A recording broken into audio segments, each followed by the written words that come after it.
Hello. In a setting like 40k where all the factions are not as binary as good or evil and more like shades of grey, Chaos Space Marines exist in the darker end of the spectrum, often being allies with no one and enemies with everyone. The general idea is that in Chaos, there's no such thing as coherency or order, but Chaos. This video will explain Chaos Space Marines in possibly a more contextual detail with respect to each major Chaos Space Marine faction, including the old favorites and some newer warbands that may have emerged as a result of the fracturing of the original 9 Traitor Legions. If you enjoy this video, please feel free to leave a like, maybe even subscribe, and comment down below what is your opinion on the Word Bearers. I am planning on starting a Ward Bearers army sometime in the distant future for the excuse to paint red marines whilst avoiding blood angels like the fucking plague. So I'd like to know if I'm gonna cop much flack for playing the choir boy fiddler. Fuck out of my sight before I demolish you. Fucking limp dicks. With that being said, Chaos Space Marines are also known by the following colloquial terms of CSM, Spiky Boys, or Spicy Marines, and they are the less basic, more hip alternative marine that players can choose if they want to still play Space Marines, but without as much obvious disdain from Xeno players, because they keep getting new units, whereas some Elder models are cracking 20 years old. Oh, and I'm being generous. They are an interesting and ultimately weird faction with a groovy aesthetic, a lot more asymmetric and non-cohesive designs. Their basic troops, legionaries, having an assortment of scavenged power armor that shows more rugged and ruthless sides of Marines.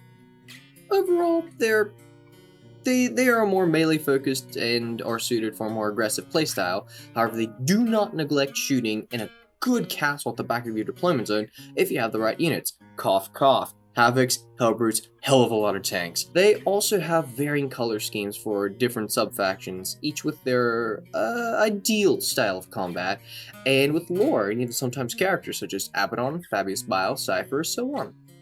They are like Marines, as per their name, but different. In the lore, the Chaos Space Marine warbands we know today are shells of their former selves, heralding down from the original legions that they used to be and traitors of a modern imperium that see no other path than damnation and total mutual annihilation. They rarely can produce their own resources, with a few exceptions such as the Black Legion, Iron Warriors, Red Corsairs, any other significantly large warband with access to some sort of fortress monastery or fleet. They are the corrupt servants of the dark gods and fulfill the whims of those gods, in whichever way their superiors deem fit, or maybe even the patron deities themselves if they have dedicated themselves to a singular one, that is.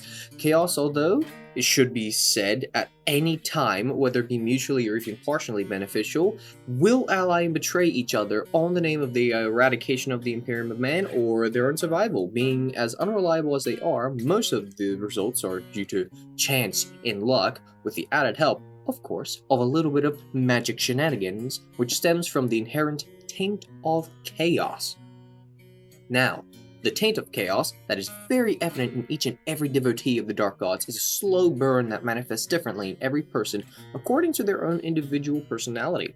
It's also a major characteristic of chaos, that being the nature of how people will do whatever they want to get what they want. It's a souped up rendition of greed or some other vice in its most exaggerated form. And it's reflected differently within every single member of Chaos, which there are a lot of members. Chaos, the chaotic taint, it isn't necessarily always due to the direct intervention of the Chaos Gods. More often just a downward spiral that comes with people succumbing to their own wants and wills. And this is why a lot of individual renegade warbands are often created within Chaos, as leaders die in battle or are assassinated in the pursuit of power. This is the major gimmick of CSM in the lore. The fact that everyone's out for themselves, and might makes right. The mightiest of warbands being the Black Legion, the distant relatives of the Sons of Horus, because they do not want any fucking connection between them and their Primarch's catastrophic failure. You might know it, it's called the Horus Heresy, look it up. The Black Legion is unlike any other warband, as countless members originally come from different legions altogether, and share completely different gene seeds. The Black Legion's major trait is the fact that it is so large and varied that it can excel in most types of combat and will either long-range firefights, extended sieges, or close-up melee massacres. The Black Legion can do it all, and they will face the wrath of their leader, who is kinda the champion of Chaos Undivided. Abaddon is the big bad of the Warhammer setting, his bald head rearing every time something goes wrong in the Imperium. He, in the place of the now slain Horus, leads the largest warband of Chaos worshippers the galaxy has ever seen. Being featured in the tabletop as a beautifully sculpted model, the former First Company captain of the Sons of Horus wields the Talon of Horus and the Demon Drachnian, all the while being encased in modified, enhanced Terminator armor. He's an absolute beast, and not only is he a brutal commander and warrior, even though he's been defeated so many fucking times in the lore, but he also has the favor of all 4 of the Chaos Gods, making him nigh unkillable. The Black Legion spearheaded the Black Crusades, of which the 13th left the Imperium torn in half, with the Imperium Sanctus having to defend itself from a massive rip in reality, whilst leaving the Imperium nihilus, as there is nearly no way to actually contact it or aid it, since, there's a giant fucking hole filled with demons between the 2 sides. Kinda puts a wrench in the plans.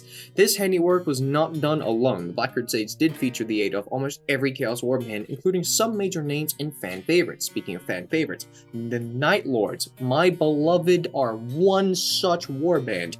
Now, I've already made a video on how they are, thematically, lore-wise, so if you want to know more about the Night Lords, check the video either by clicking the card on the top, or the right, or somewhere on the screen, or by clicking the link in the description. But for completion's sake, a quick summary of them would be that they specialize in fear tactics and brutal combat. They are also one of the smallest warbands, as they do not really have a single figurehead to follow that represents the Night Lords as a whole, more like individual captains who think that they are all better than each other, thus leading to more distrust and incoherency in the former Legion. Good old chaos. On the other hand, the Alpha Legion specialize in duplicity and espionage, favoring a more complex and untraceable method that provides the Alpha Legion with prized information to land a singular, clean strike at a critical component of the Imperium. And this is not to say that they're cowards, though. They are peerless warriors that are equally effective on a battlefield as they are within a spy network. The Alpha Legion maintain a level of secrecy by using normal people as agents to sabotage or spy on certain things or people, as well as maintain all their identities hidden by all using the alias of Alpharius, the name of their Primarch, or one of them. This has spawned a meme that you'll see everywhere in the Warhammer community, because if something goes fucking wrong, it's either the work of Zinch or I am Alpharius, so tell those assholes to shut up, because it's a dying meme.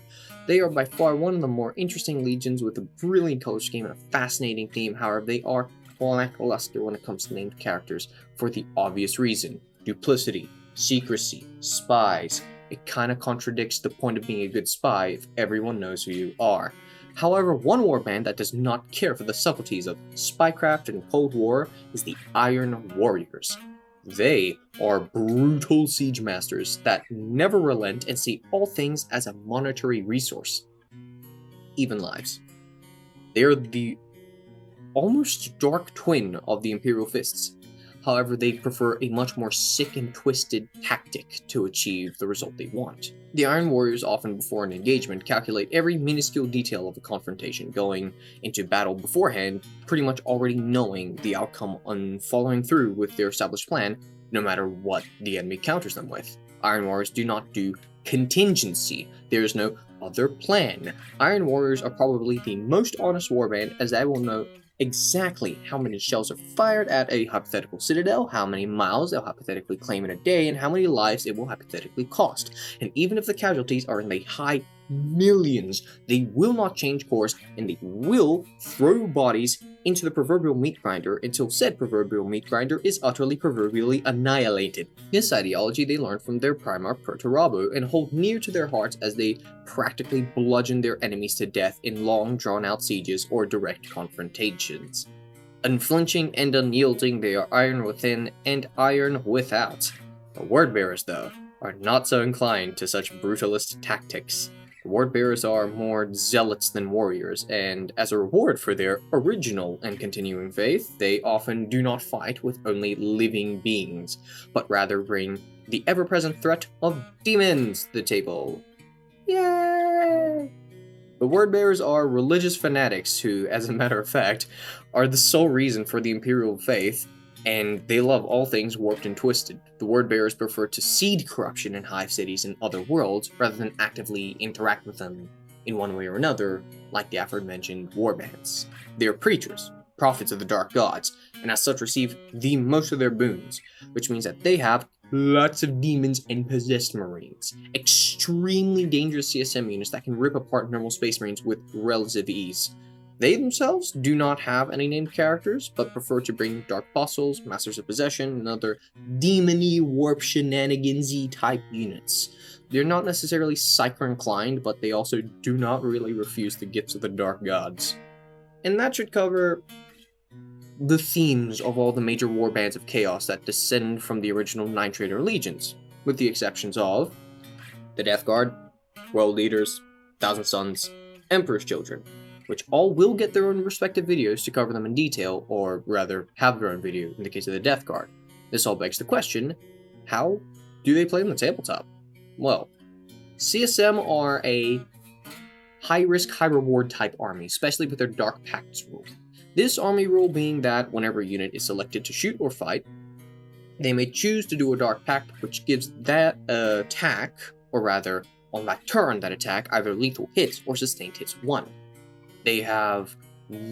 Once they resolve the attacks, actually, they have to make a leadership check to see whether or not they suffer D3 mortal wounds on the unit.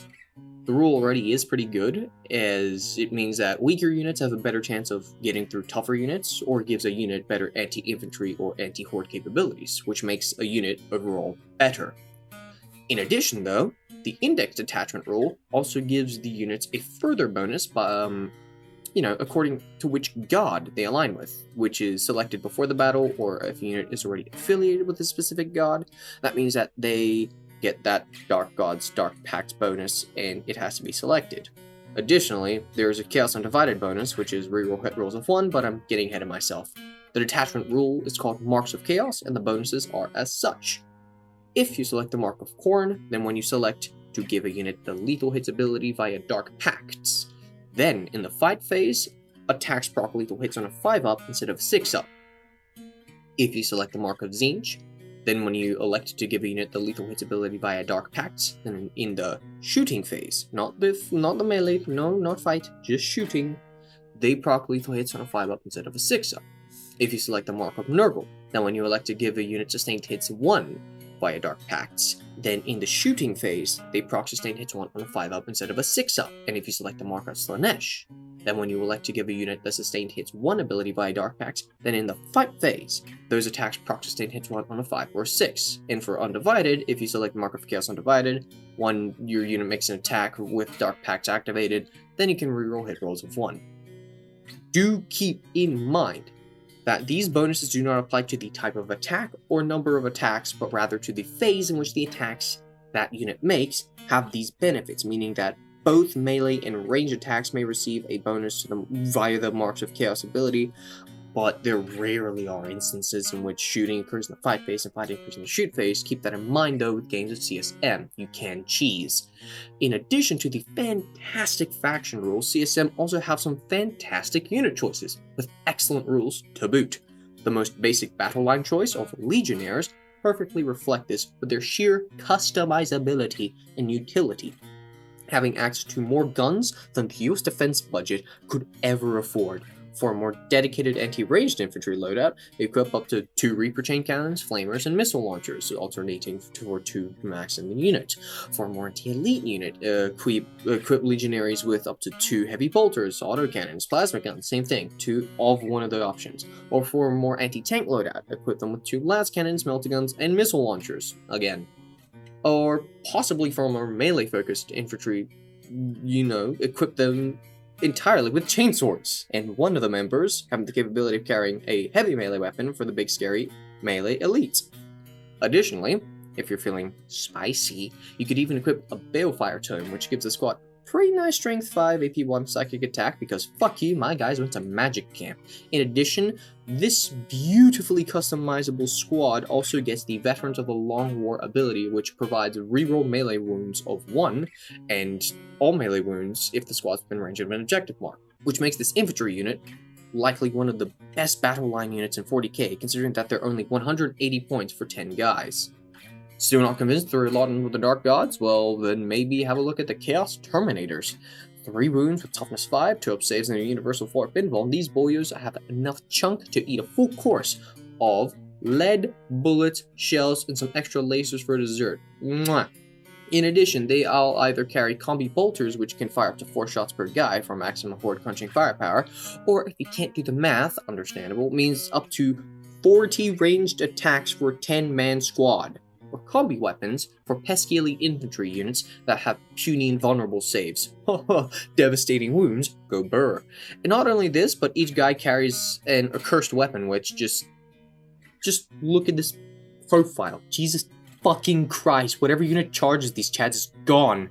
But if you hate the look of normal weapons, then give up to 3 per 5 guys of them to carry Power Fist for more anti-elite melee, with 1 extra guy per 5 guys having a Chain Fist and another guy per 5 guys having paired accursed weapons, which isn't actually that good since you have to sacrifice a ranged weapon, so... And for 5 guys in a squad, 1 combi bolter or combi weapon can be replaced with either a Reaper autocannon or a heavy flamer. God damn, these guys are good! Even though 10 guys will cost you nearly 400 points, those points are so worth it once they get close, because this unit also procs Dark Hats. But what if infantry isn't quite your style?